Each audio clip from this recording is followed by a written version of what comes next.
Hello guys, hello mga ka-followers natin dyan, sa ating mga ka-reels dyan.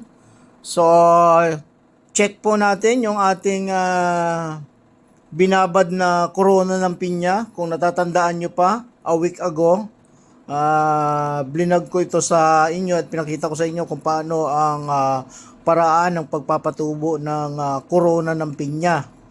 Na yon, nandun po sa video ko a week ago. So ito na po yon, i-check natin kung ano na ang nangyari. So after a week, more than a week, ayan, tumubo na po, ayan, meron na siyang ugat na pwede na po yan nating ilipat sa sa lupa, kung saan merong lupa kayo matatamnan. Ako, wala po akong lupain dito. Sa paso, ayun, sa paso lang natin ito itatanim. So yan, kung napapansin niyo yung ibang mga petals is may tuyo na. Ayan, natutuyo na yung iba. Pero mapapalitan po yan ng bago. Ayan, yung mga nasa gitna na yan. Pag nilipat nyo na yan sa lupa, ay mapapalitan na po yung mga natutuyong mga petals na yan. So yon, yan po ang ating dagdag kaalaman doon sa mga hindi pa nakakaalam.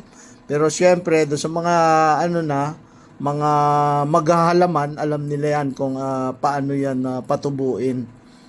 Kasi yung iba talaga doon nang gagaling sa mismong suwi niya kung tawagin. Pero yon, kung gusto nyo po na magpatubo sa pamamagitan ng kanyang corona, ganun lang po ang inyong gagawin. Ibabad nyo lang po siya sa tubig ng 1 linggo or more than 1 linggo pa. Ito, more than 1 linggo na to So yan po, may ugat na siya. So pwede na po yung ilipat sa lupa. So yon, maraming salamat po sa inyong panonood sa aking video. At kung nagustuhan nyo po ang aking video, ay mag-iwan lang po ng likes, comments. At huwag nyo rin kalimutang i-follow ako sa aking Facebook page. At i-subscribe ako sa aking YouTube channel, Road Trip Kuwait TV.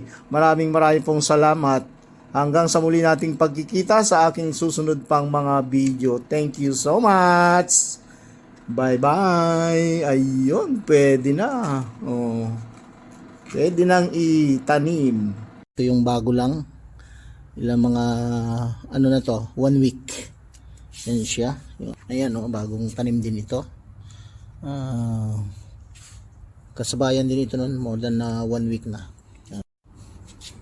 So ayan na guys, yung ating itinanim na na corona ng pinya, malaki na nasa na ito, may gitsang buwan na to Yan yung ating itinanim mula doon sa, kung natatandaan niyo yung corona ng pinya. Yan yung ating itinanim. Ito meron pa rito.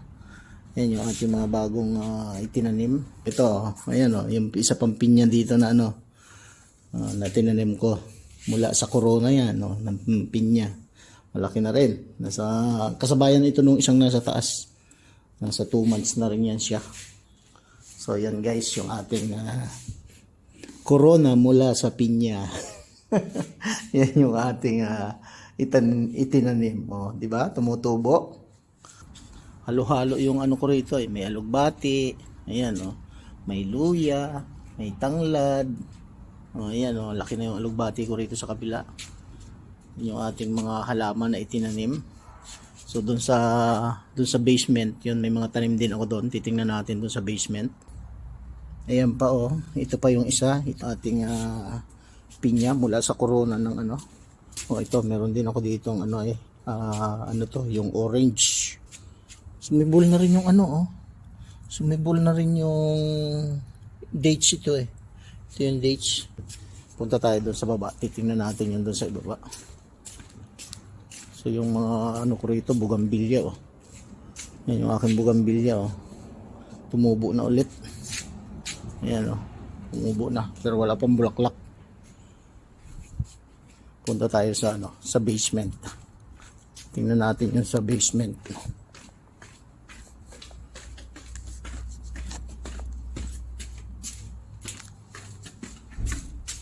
Yan yung aking mga halaman dito sa basement. Ito, may jujube pa rito. Ayan meron din ako dito ito, to, patatas. Halo-halo yung aking tanim Ayun mga patatas yan Halo-halo sa isang paso So yan guys, hanggang dito lang yung ating video. Maraming salamat sa inyong panunood sa aking mga videos. Thank you so much.